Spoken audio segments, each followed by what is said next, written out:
Hey tribe, today I'm going to talk to you guys about the deadlift event for the ACFT. So deadlifts, I see a lot of people have really poor mechanics very often, and these kinds of poor mechanics can really lead to injury. So a lot of people say, I really felt that in my back, and the deadlift is not a back exercise. So let's talk about some of these mechanics. All right, tribe, let's talk about the setup for this ACFT deadlift. So setup is super critical, and we have to consider a lot of factors into play when we think about our setup. Take your time in the setup. So typically, first things first, I'm gonna set my feet. And realistically, I want the axle of that trap bar to be bisecting about the middle of my forefoot. And that just gives me a really good idea of where I need to center myself so I have a good grip when I go and grab the handles of that hex bar. The other thing I do is I will almost kind of do this thing where I am screwing my feet into the ground, because when I'm in my deadlift, I want to make sure that I'm pressing my feet into the ground. The other thing I do is I'm going to brace my core. Well, how do we do that? So think if you had kind of a soda can in your abdominal, and you are going to take a breath,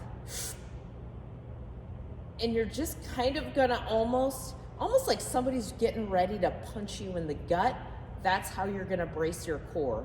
So I'm gonna take a breath in at the top, and I've got my core braced, okay? And sometimes that takes a little bit of practice. So without the deadlift bar or the hex bar, just go ahead and practice bracing your core when you're just standing there. The other thing that I have to think about is my shoulder blades. So I am going to engage my shoulder blades.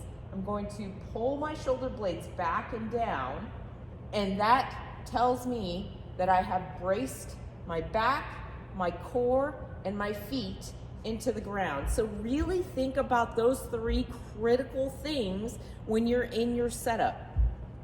The other thing is, I see a lot of people starting to round their backs.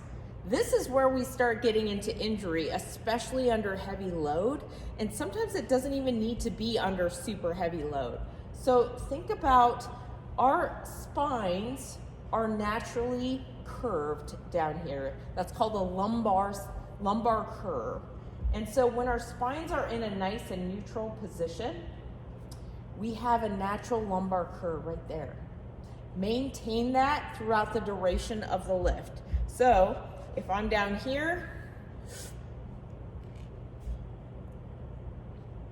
and I have to really get a feel for where all my hamstrings and glutes are engaged, and I'm standing up all the way, meaning I am pushing my hips through to make sure that I'm doing this lift correctly, okay? Notice how I don't tuck my chin. Again, hard to breathe when your chin is tucked down, right? So I'm just going in. Super simple, right?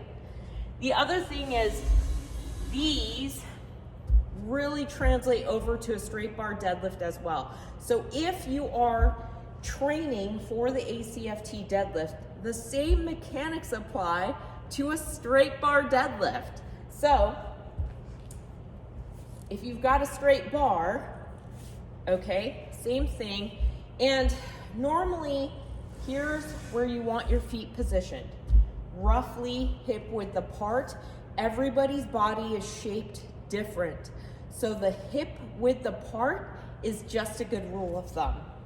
But my hands, notice, are outside my legs, okay? So about a thumb's width is a good general rule of thumb, But again, everybody is different. Everybody's shoulder mobility is different.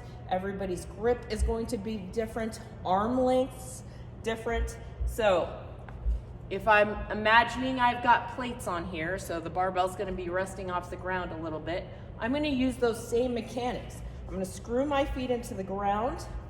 I'm going to brace my core, and I'm gonna pull those shoulder blades back and down. And now I'm in my setup, okay?